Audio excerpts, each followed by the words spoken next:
और रायपुर में बीजेपी की प्रेस कॉन्फ्रेंस हो रही है, सीधा आपको लेकर चलते हैं। का वादा हो, वादा कर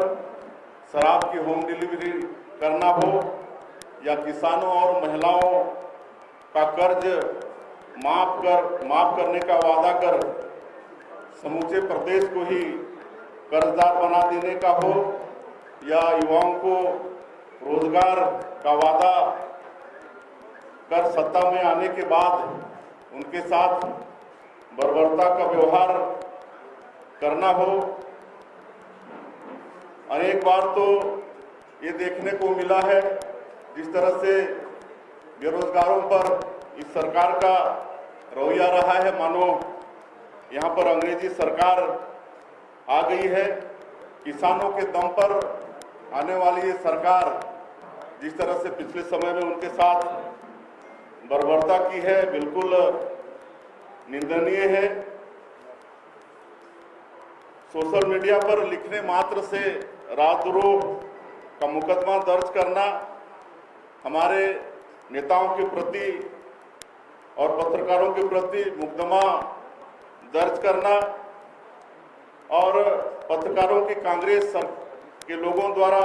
निर्ममता से पिटाई करना, ये सब अलोकतांत्रिक सरकार को दर्शाती है। और इनकी जहां तक घोषणा पत्र की बात करें तो वो तो एक धोखाधड़ी और विश्वासघात का जीवंत दस्तावेज है। कांग्रेस की इस 2.5 साल की विफलता को लेकर भारतीय जनता पार्टी की प्रदेश इकाई ने 5 दिन का एक महाअभियान, एक कार्यक्रम अपने हाथ में लिया था, जिसमें पार्टी और मोर्चा प्रकोष्ठ के लोग सीधे प्रदेश में जनता के बीच में गए और जनता को कोई भाषण नहीं दिए, कुछ बताए नहीं, लेकिन सीधे उनसे प्रश्न करके इस छत्तीसगढ़ की सरकार के प्रति उनकी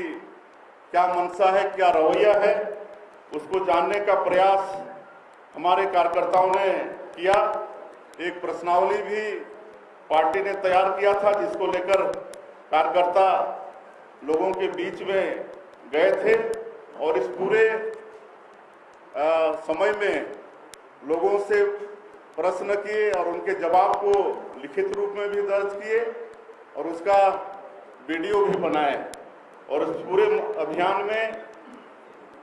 संगठन का जो हमारा 30 जिला है, उस 30 जिले के 405 मंडल में कुल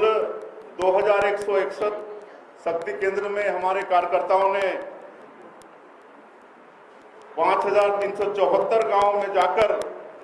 अधिकृत रूप से 1,75,605 व्यक्तियों से सीधे संपर्क किया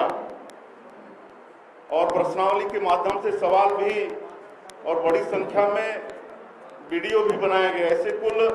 5261 वीडियो हमारे कार्यकर्ताओं ने बनाए हैं। हमारे मोर्चा प्रकोष्ठ के लोगों ने भी 30 संगठन जिले के 405 मंडल के 810 गांव में लोगों से संपर्क किया और कुल मिलाकर मोर्चा और प्रकोष्ठ के लोगों ने 1 लाख से अधिक लोगों तक पहुंचकर कार्यक्रम आयोजित किए। और इस समूचे अभियान में प्रत्येक जो संगठन के जिला है, 30 जिला, उसमें पार्टी ने प्रेस कॉन्फ्रेंस करके भी इन सब बातों की जानकारी आप सबसे साझा की। इस महाअभियान के अंतर्गत आए सभी जवाबों और वीडियो आदि का विस्तार से अध्ययन भारतीय जनता पार्टी करवा रही है और जो इनपुट हम लोग के पास आया है उसका उपयोग करके आगे हम लोग पार्टी का दशा और दिशा तय करेंगे। मोटे तौर पर इस दौरान कार्यकर्ताओं ने जो संपर्क किया, पूरा सरगुजा से लेकर बस्तर तक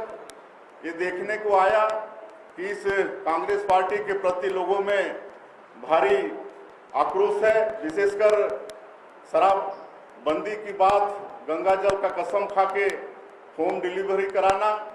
किसानों को 2500 रुपये क्विंटल धान देने की बात करके उसको टुकड़े टुकड़े में देना, 2 साल का बोनस नहीं देना, बेरोजगार लोगों को बेरोजगारी भत्ता नहीं देना, 1 लाख लोगों के लोग रोजगार देने की बात किए थे, वो रोजगार कहीं पर भी नहीं मिला। जो निराश्रित पेंशनर थे जिनको आज 300 और 600 मिलता है, उनको 1000 और 1500 देने की बात इनके घोषणा पत्र में थी। आज वो पुराना पेंशन की राशि भी उनको मिल नहीं रहा है। तो इन सब और विशेषकर जो प्रधानमंत्री आवास योजना आदरणीय प्रधानमंत्री जी ने शुरू किया था, जो गरीबों के लिए बहुत ही कल्याणकारी योजना थी, आज 2.5 साल से बिल्कुल ठप पड़ा है। जो अधूरे हैं उनको अगला किस्त भी नहीं मिला है और इसका भारी आक्रोश जनता के बीच में देखने को मिला है। हम स्वयं 2 शक्ति केंद्र में गए थे, जब उनसे प्रश्न पूछते हैं तो माइक की तरह जनता शुरू हो जाते हैं और पूरी बात बोलते हैं। तो इस तरह से पूरे प्रदेश में कांग्रेस के प्रति भारी आक्रोश हमारे कार्यकर्ताओं ने और हमारे सभी वरिष्ठों ने, सभी लोग शक्ति केंद्रों में गए हैं, उन्होंने महसूस किया है। और अपना जो कार्यक्रम संपन्न हुआ है, इसकी सफलता और लोगों की जो सहभागिता जितने लोगों से, लाखों लोगों से हुई है, निश्चित रूप से प्रदेश भाजपा इससे काफ़ी उत्साहित भी है। अलग अलग टीम बनाकर जो फीडबैक हम लोगों को मिला है, उसके अनुसार आगे भारतीय जनता पार्टी कार्य योजना बनाएगी और इसके लिए हम ये जो कार्यक्रम बड़ा सफल हुआ है, इसके लिए हम प्रदेश अध्यक्ष के नाते भारतीय जनता पार्टी मोर्चा प्रकोष्ठ सभी लोगों का बहुत बहुत धन्यवाद ज्ञापित करते हैं, बधाई देना उनको चाहते हैं। और ये जो लोगों तक पहुंच कर ये जो कार्यक्रम हम लोगों ने किया है, निश्चित रूप से इससे पूरे प्रदेश के कार्यकर्ताओं में ऊर्जा का संचार हुआ है और कार्यकर्ताओं में ऊर्जा का संचार हुआ है तो निश्चित रूप से हम लोग आने वाले विधानसभा के चुनाव में इस जन विरोधी सरकार को उखाड़ फेंकने में